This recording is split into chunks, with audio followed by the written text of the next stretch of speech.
Jesuíno, ele foi um dos responsáveis pelo início do PALS, do PALS aqui no Brasil, né, que é o suporte avançado de vida em crianças, em pediatria.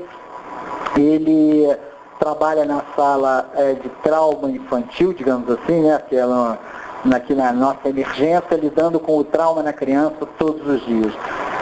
O fato, mesmo a gente trabalhando com terapia intensiva, com adulto, e não sendo exatamente a nossa praia, a gente achou extremamente importante chamar ele para fazer essa exposição, porque é como o Bueno falou anteriormente. Quando chega uma criança traumatizada, é uma situação diferente. Mesmo que você saiba tudo, é um medo que provoca em todos nós adultos, né? E eu acho que esse medo tem algumas coisas que a gente pode reduzir, esse receio. E acho que é esse o objetivo de mostrar para vocês o que é o trauma nas crianças. Muito obrigado. Tá, tem uma minhazinha aqui também. Boa tarde, parabéns a vocês aí de estar nesse calorão aqui. Culpa da minha vinda hoje, não estar no esquema, foi minha, porque tinha um compromisso numa aula fora e tal, que eu acabei pedindo essa ajuda aí, mas o Felipe Sadi também trocou comigo. A gente vai falar um pouquinho sobre trauma em criança, né? Primeira coisa que a gente tem que lembrar é que a criança tem o mesmo direito do adulto de ser atendido corretamente. Seria como se a gente estivesse em algum lugar, aparecesse um bombeiro de 4 metros de altura, 3 de largura, pegasse a gente no colo e saísse correndo com a gente assim pela rua. Imagina o que a criança não sofre com lesão secundária pelo fato de não estar sendo atendido da forma mais correta, né? E toda vez que tem uma situação, uma emergência, assim, acidente de Osasco lá em São Paulo, que caiu aquela pedaço da laje lá, explodiu, não sei o quê, caiu, uma senhora estava com a criança no colo, a laje caiu em cima dela, essa senhora morreu e a criança ficou do lado dela, um bebezinho. Aí aparece o sujeito saindo correndo com a criança, e aí, televisão em cima e tal, aí filmaram e aparece a criança assim no colo do sujeito correndo, saindo lá do coisa e levando para o hospital. Chegou no hospital, aqui era assim, televisão, todo mundo em cima, a tia já tinha sido informada, foi para o hospital para pegar a criança, e ficou aquela pressão em cima do médico. E aí, tá, a criança chorando e tal, não sei o que, foi pro colo da tia, acalmou, não, ela tá bem, pode ir para casa. 2 horas depois voltou em coma, tinha um hematoma epidural, ficou internada no CTI e foi para a neurocirurgia. Então, criança tem o mesmo direito de ser atendido que tem o adulto, ele tem que estar na prancha, imobilizado. Então, tudo aquilo que vocês aprendem de suporte básico de vida, não, tem que pedir ajuda, esperar o suporte avançado chegar, verificar a consciência, ver os incentivos, é igualzinho para a criança, ela tem o mesmo direito. O equipamento, o Spilman colocou muito bem aqui, o equipamento tem que chegar na criança, não é a criança ir ao hospital para o equipamento. Aconteceu um acidente, um garotinho foi cuspido a 10 metros de distância, morreram os ocupantes do hospital. Do carro. Sobrou um vivo. Aquele vivo vai para um hospital. A criança teve uma vovozinha que pegou no colo e levou para uma clínica de um médico amigo dela. Aí o garoto está arriscando de morrer também, tá? Então esse aqui é o cuidado, tem o mesmo atendimento. Segunda, criança tem que fazer a mesma imobilização que a gente faz do adulto. Imobilização de coluna cervical, levantando a mandíbula. Lembrar que a criança tem um cabeção, né, um barrigão e um tórax pequenininho. Mas ele tem a musculatura do pescoço extremamente forte e a articulação é toda elástica. Então uma coisa compensa a outra. O que quer dizer? Ele faz tanta lesão de coluna cervical quanto faz o adulto. Tá? Igualzinho, porque ele tem uma cabeça enorme que ele tem que carregar e que vai deslocar no acidente. Tá? E ele faz muito mais trauma abdominal do que ele faz de tórax, porque ele tem um barrigão. Né? Normalmente a criança tem uma barriga grande e o tórax pequenininho. Então tem que ter o mesmo cuidado que a gente tem. A imobilizar, se você não tiver o colar adequado, improvisa uma forma de imobilização, improvisa essa prancha para o adulto aqui, não é uma prancha ideal, porque a imobilização cruzada não é ideal, mas às vezes na criança é boa. Então a gente tem que sempre rodar 90 a 180 graus para colocar a criança na prancha, com um coxinzinho embaixo aqui da coluna e sempre lembrando de mobilizar a coluna cervical de forma correta, tá? E hoje em dia a gente fala do ABCDEFG do trauma, né? Vocês devem ter ouvido falar isso aí 8.000 vezes. Via aérea, boa respiração, circulação adequada, ver se tem algum distúrbio neurológico, expor o paciente do fio do cabelo ao dedão do pé, passar a sonda de Foley, né, para ver se cateterismo urinário e passar a sonda gástrica. Aí daqui a pouco vai fazer o H, que é a hospitalização, o I, que é a internação, e vamos embora seguindo isso aqui, né? Coluna cervical na criança, ótimo. Aí tem um garotinho que fala, tio, meu pé está formigando, ele não tem a formiguinha no meu pé. Aí ele está com colado cervical, fiz a radiografia, apareceram aqui as 7 vértebras cervicais, o esboço da primeira torácica, está toda alinhada, bonitinha, alinhamento anterior, posterior, alinhamento dos corpos vertebrais, do corpo espinhoso. O terceira vértebra está em conjunto com a epiglote. Uma beleza. Posso tirar o colar? Pode tirar o colar? Tio, meu pé está formigando, tio, estou com formiguinha no pé. Tira o colar cervical, o raio-x está normal. Não, eu mandei ele para tomografia. Fez uma tomografia bonitinha, aí foi no tomógrafo, não deu nada não. O tomógrafo olhou e tal, tio, meu pé está formigando, tio, está com formiguinha no meu pé. Posso tirar o colar? O sintoma clínico é soberano, tá? Então, se ele está com formigamento, se ele está com alguma manifestação clínica, não tira o colar ainda não, enquanto você não fizer uma ressonância. Ou algum especialista te disser lá no suporte avançado assim, olha, pode tirar, está tudo bem, está tranquilo e tal. Por quê? Porque o raio-x está vendo o osso na chapa, né? Está vendo o osso chapado assim. A tomografia, olha o osso por dentro assim, olha o osso por cima, né? Mas ele pode ter rompido, né? Deslocou, o canal medular está edemaciado, alguma coisa assim, aquilo está tudo inchado, aí você só vai ver na ressonância magnética, tá? Então não acredita que está tudo bem é se ele tiver algum sintoma clínico, tá? Hoje em dia já está até se discutindo, quando não tem sintoma clínico, você tem que fazer tanto exame, tá? Mas tem que examinar bem o paciente para saber se não tem alguma lesão. Ai, coitadinho do garoto, né? Olha que afundamento de crânio horroroso. Tadinho dele, chegou aqui, estava amassada a cabeça dele, a gente ficou com a peninha do garoto. O neurocirurgião levou quase 15 minutos para operar ele. Pegou isso aqui, puxou para cá, passou a colinha assim e tal, tirou o sangue que estava aqui, ele ficou bom e tetraplégico para o resto da vida. E tinha uma lesão de coluna cervical aqui embaixo que ninguém viu. Tá? Mas está preocupado que tadinho, está afundado o crânio dele. Tem que operar isso aqui também. Mas não pode esquecer que para ter uma lesão tão grande na cabeça, alguém segurou a cabeça para ela levar a cacetada. E quem segurou a cabeça foi a coluna cervical para levar aquela pancada ali. Então sempre proteger a coluna cervical e lembrar disso. A gente tem uma coisa, eu botei esse tubo aqui, mas eu quero lembrar de uma outra coisa. Um dado extremamente importante na criança, que é o seguinte: se um velhinho levar uma pancada na costela, ele quebra a costela e às vezes não faz nenhuma lesão dentro do pulmão. A criança pequenininha, ela leva uma pancada na costela, ela faz uma contusão pulmonar, uma lesão lá dentro do pulmão e a costela está íntegra, bonitinha. Então, a gente diz, o trauma atravessa a criança. Então, às vezes a criança leva uma pancada na cabeça, tem um hematoma epidural, mas não tem um galo na cabeça, é importante. Ou tem um galinho pequenininho. Alguém faz um raio-x de crânio e diz assim, não, o raio-x está normal, ele pode ir embora. Pode não, tá? A observação da criança pós-trauma é extremamente importante. A gente já recebeu óbito aqui, que a gente fotografou a criança que chegou morta, tinha explosão de baço, fratura de fígado, lesão renal, contusão pulmonar e um grande hematoma epidural. A criança já chegou morta, ela não tinha um arranhão de pele. Se olhava a pele, era íntegra. A criança estava morta, limpinha. Foi no médico legal que a gente descobriu todas as lesões que ela tinha. Tá? Então tem que acreditar a criança, a gente tem que saber a cinemática do trauma. O que aconteceu? Um acidente horroroso, morreu uma opção de gente. Deixa ela em observação, não manda para casa não. Tá? Vai para o hospital, vai ficar em observação. Achou na rua, o garotinho está andando, está chorando, está preocupado. Tem que ir no hospital para ser avaliado. Tá? Que a gente tem como avaliar isso. Teve problema de via aérea, o menino não está conseguindo respirar bem, a gente está no avançado, precisa entubar o menino. Ih, meu Deus, adulto a gente olha lá mais ou menos o tamanho daquele buraco lá, o tubo mais grosso que passa ali, tá bom. E na criança? É fácil. Ou é o tamanho do dedinho da criança, não é o teu, né? Senão vai ser sempre o mesmo tubo. tamanho do dedinho do neném ou o tamanho da narina.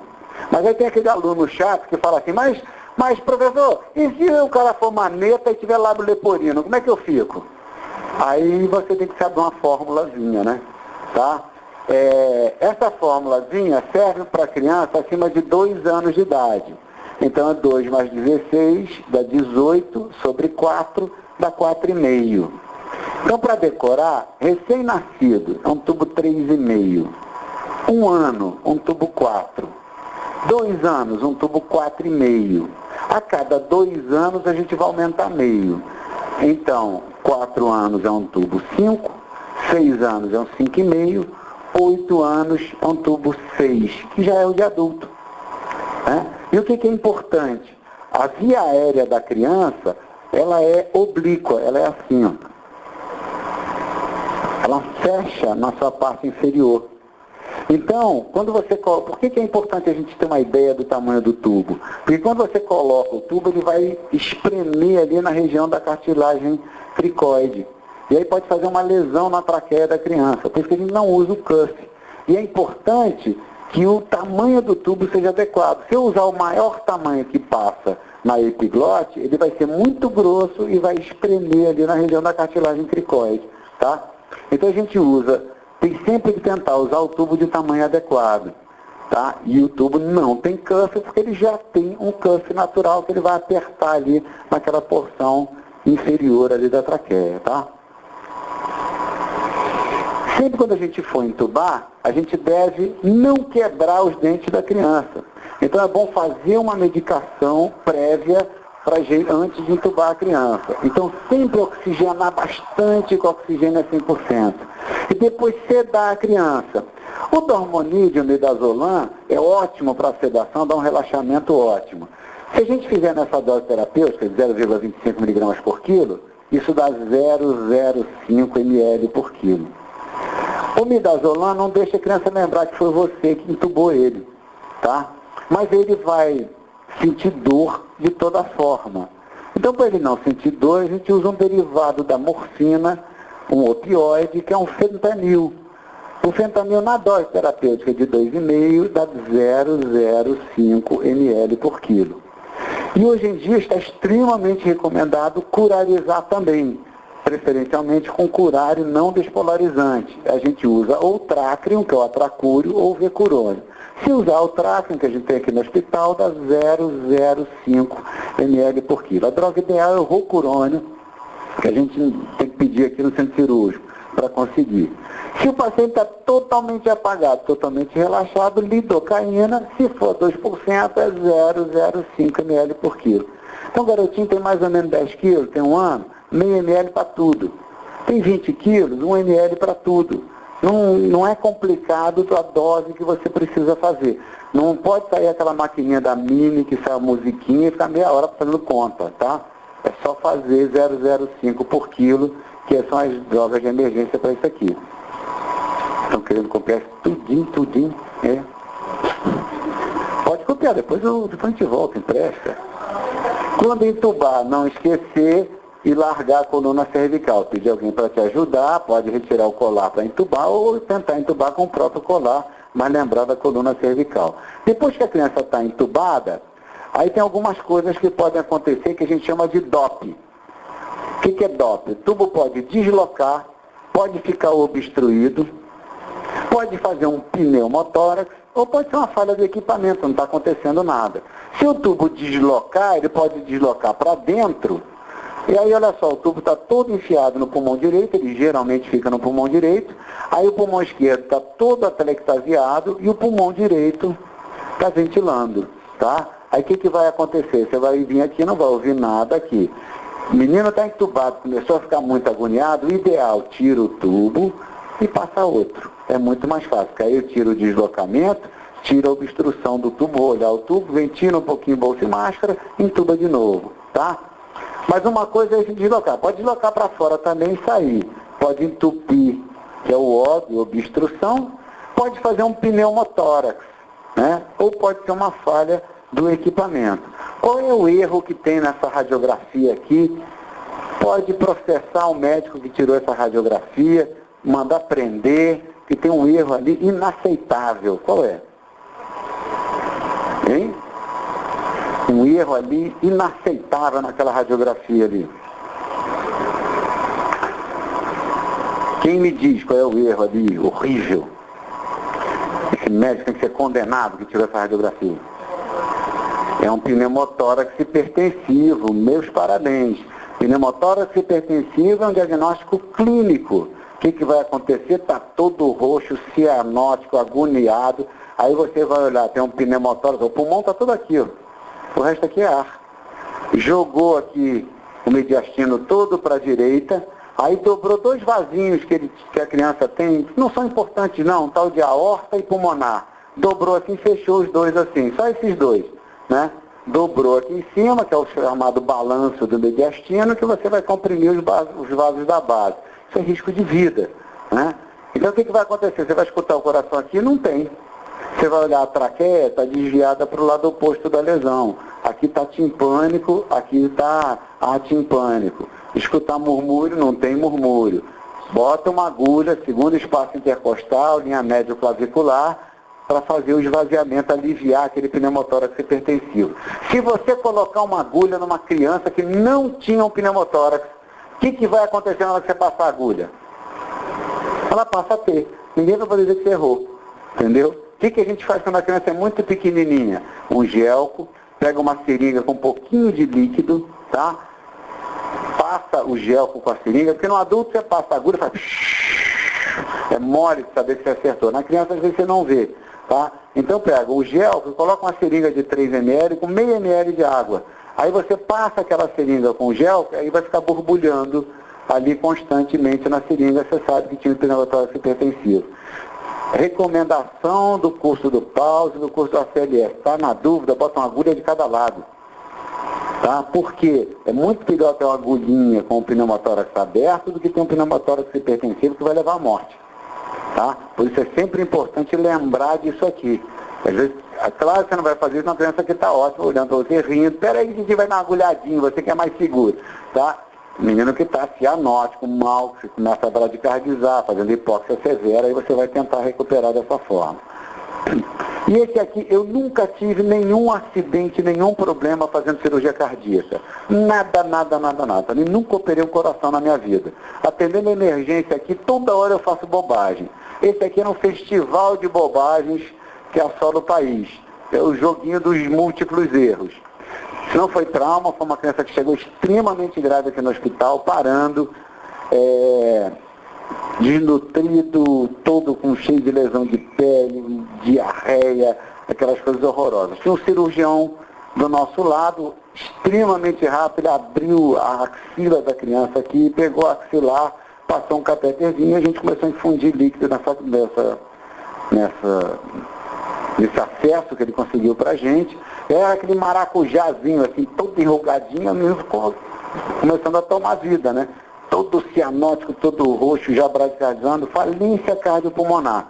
Aí depois a gente entubou e tal, fez bastante volume, começou a mina, aquele protocolo todo, aí a criança começou a melhorar. Quando ela começou a melhorar, o bracinho ficou pretinho, o resto ficou rosinho.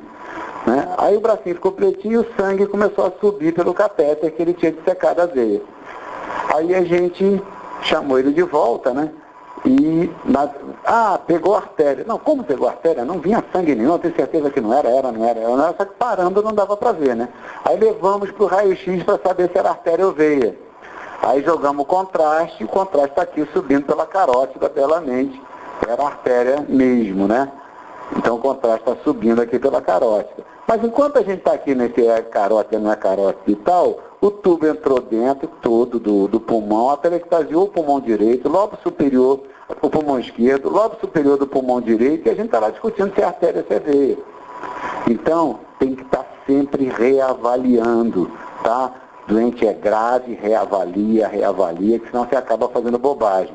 Isso aqui, a gente, por sorte, em cirurgia vascular aqui, ficou 9 horas operando a criança, ele recuperou o bracinho do garoto e tal, ficou tudo bem. E ele sempre perguntava o nome da minha mãe e da mãe do cirurgião que tinha operado. Não sei para que ele queria saber isso. Pegou, intubou a criança, lembra que você pode fazer medicação. Né? Eu não consegui pegar a veia, mas consegui entubar. Às vezes você pega uma criança, é extremamente difícil você conseguir uma veia. Hoje em dia a gente usa muito intraóssea, né? Que é mais fácil. Mas se eu pegar, se ele estiver entubado, eu já posso usar algumas coisas, que eu fui fazer um curso lá em Aracaju, e aí o pessoal lá, antigamente a gente ensinava, anel, lean, né? Aí lá em Aracaju a menina falou, por que o senhor não diz que pode botar nela na vinda do traqueal? O que pode botar nela é naloxone, epinefrina, lidocaína e atropina. Todas as medicações de emergência, né? Naloxone é o antagonista dos opioides, a epinefrina, que é a adrenalina que a gente usa toda hora, que é a grande droga estudada na parada, né, para ser utilizada pelo tubo. A gente faz a dose decuplicada, faz 10 vezes a dose. Lidocaína, que a gente faz 2 a 3 vezes a dose, e a atropina também. Às vezes a gente já precisou usar a atropina aqui por intoxicação por chumbinho, que a gente não conseguiu pegar a veia, e aí fez a atropina no tubo, e funcionou mal, né? Mas depois a gente pegou a veia, mas manteve, deu uma melhoradinha na criança, tá? A criança sofreu um trauma de face extremamente severo, com lesão importante de face. Às vezes a gente não tem mais como trabalhar na face. Quebrou mandíbula em mais de um lugar, não tem como entubar a criança. A via aérea passa a ser o pescoço. E uma das formas da gente acessar é a cricotireoidostomia por agulha. O que é esse nome complicado? Entre a cartilagem tireoide e a cartilagem cricoide, aqui no gogó, tem um pedacinho que a gente sente a traqueia. Aí você passa um gelco, o mais grosso que a gente tem é o 14, passa um gelco 14, acopla aqui uma seringa de 3 e uma conexão 8 ou 8,5. Aí você cria um sisteminha, né, que permite que você ventile a criança por uns 40 minutos. Tempo suficiente para fazer uma traqueostomia definitiva, com tranquilidade, sem problema. Tá? Então isso chama-se cricotireoidostomia por agulha. Aqui, lembrar as lesões que podem acontecer, é o tórax instável, de você quebrar a costela em mais de um lugar, que às vezes você tem que segurar o tórax da criança aí, aquilo é suficiente para ela começar a respirar melhor, porque diminui a dor, tá? Aqui o hemopneumotórax, por uma perfuração que leva um sangramento, que aí você vai ter que fazer a drenagem definitiva mesmo. O pneumotórax hipertensivo, tem que drenar no segundo espaço intercostal, e o pneumotórax aberto, né? Que a gente faz aquele curativo de 3 pontas, que fecha em 3 lugares, ele quando inspira o curativo entra, quando ele expira o ar sai por ali, né? Como é que é o nome desse sinal aqui? Sinal do guaxinim, todo mundo chama guaxinim, também pode ser conhecido como sinal do panda, né? Mas como a gente gosta mais dos termos americanos, a gente usa o guaxinim. Tem sinal do guaxinim e a via por aqui, ó, já quebraram até o dentinho do menino para lembrar que não pode usar sonda nasogástrica, tem que ser orogástrica sempre, tá? Outro guaxinim aqui com a sua sondinha orogástrica. Sinal de Battle, né? Que é outro sinal de lesão de lâmina cribiforme, fratura de base de crânio.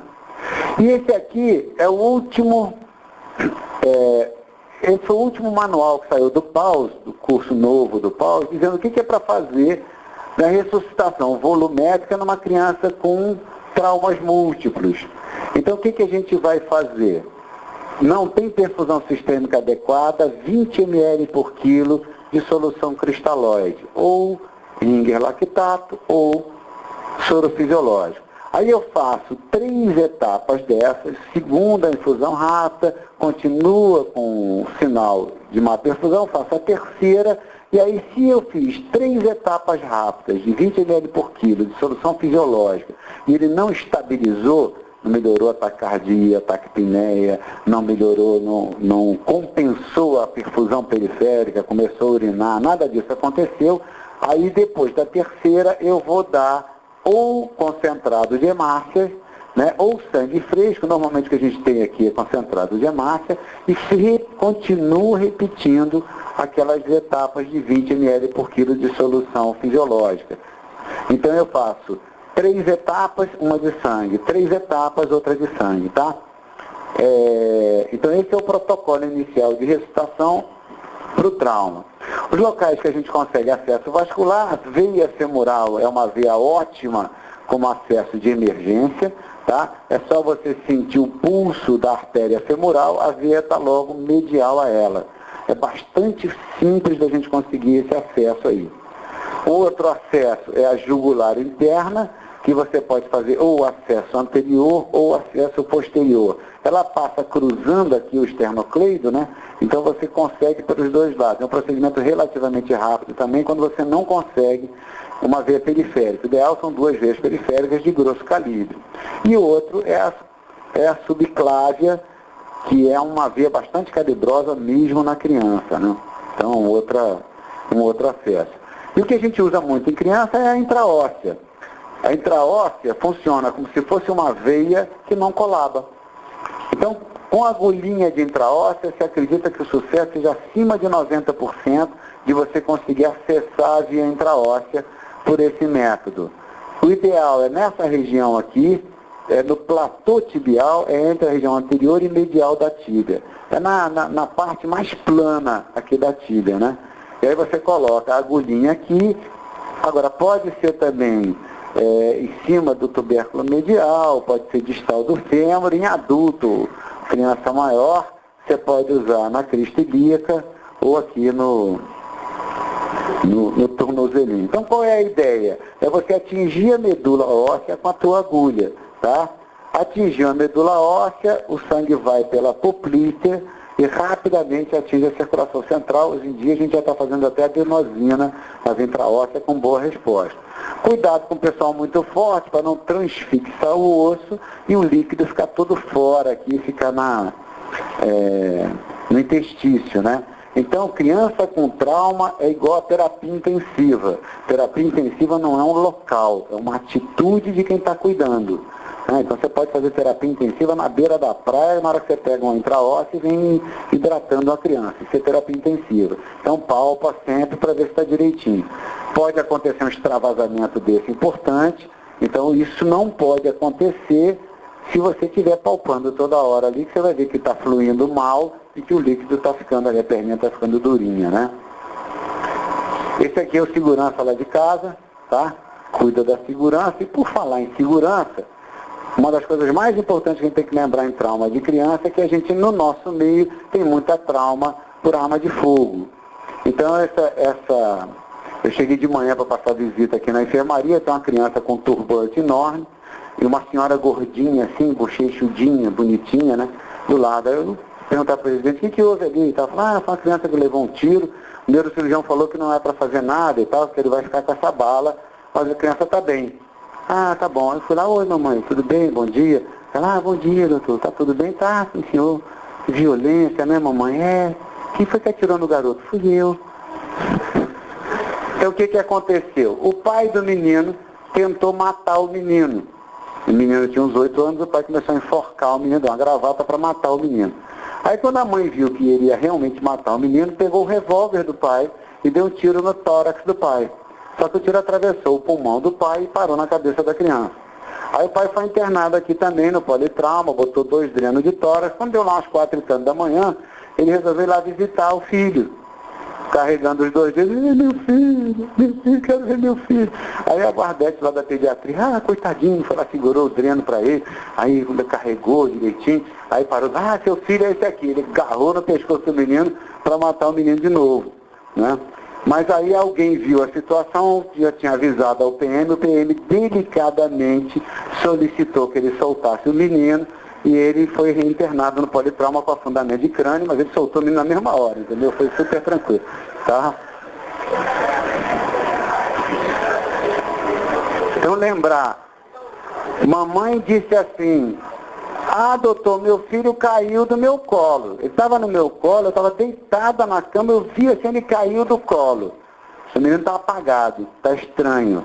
Tomografia, hematoma subdural.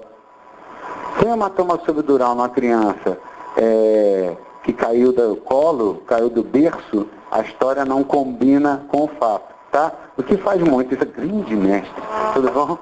O que faz muito isso é o que a gente chama do sacudido, do bebê sacudido, né? Então, o menino que não para de chorar, a mãe segura o neném, sacode o neném assim. O cérebro desloca rapidamente e faz essas lesões subdurais aqui, né? Então, se a história clínica não combina com o tamanho da lesão, a gente é obrigado a comunicar ao conselho tutelar. Esse garotinho chegou aqui no hospital, o diagnóstico estava ali naquela radiografia do problema dele. A mãe disse que estava sem fazer cocô há 2 dias. Ah, doutor, meu filho não faz cocô há 2 dias. Dá uma olhadinha nele. É um menino ventilando mal, né, respirando mal, já numa situação bastante crítica. E o diagnóstico estava ali no raio-x. O que ele tinha?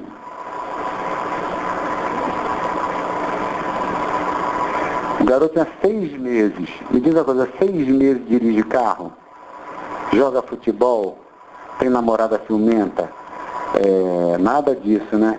Quando faz fratura, faz engalho verde, não faz? Como é que ele fraturou essa perna aqui, ó? Com arrancamento de um osso para o outro. Como é que ele fez essa fraturinha aqui, ó? Criança não fratura assim não, isso tem que ser uma violência extrema para fazer uma fratura dessa.